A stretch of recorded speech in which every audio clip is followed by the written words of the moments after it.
Et à quand le congrès pour votre parti? On va convoquer, je crois, le mois prochain. Bientôt, on va convoquer les assises. Mais ce qui nous importe, madame, regardez ce que nous on fait. Ce qui intéresse Pius Mwabilo, ce n'est pas le pouvoir pour le pouvoir. Je vais vous surprendre. Regardez ce que nous on a fait.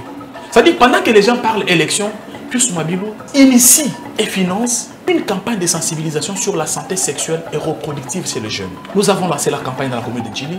En tout cas, on a reçu à peu près 5000 jeunes, dont l'âge varie entre 17 et 18 ans. Pour l'air, c'est un sujet tabou dans notre société, mais très important. Je vous ai dit ici qu'on ne peut rien faire sans l'homme.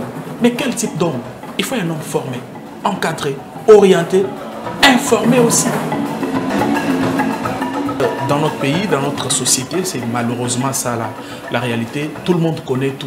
Le ministre de l'Urbanisme Habitat constate que telle infrastructure n'est pas digne. Pas viable du tout. Hein. Mais ce n'est pas à lui de détruire. Qui va détruire? Par exemple, pour le cas de lui-même, auquel vous faites allusion, à la 7e rue, le ministre a fait son travail, il a interpellé les propriétaires de cet immeuble pour lui dire que non seulement cette histoire constitue un danger pour toute la ville, d'une manière générale, et pour le quartier en particulier, et que la solution ici, c'est la destruction. Mais la destruction, ce n'est pas le ministère, c'est le gouvernorat. Donc, c'est le gouvernorat qui a... pas fait son travail. Je l'ai dit à la télévision. Maintenant, au nom du respect de la loi, Pius Mwabilo ne peut pas aller détruire.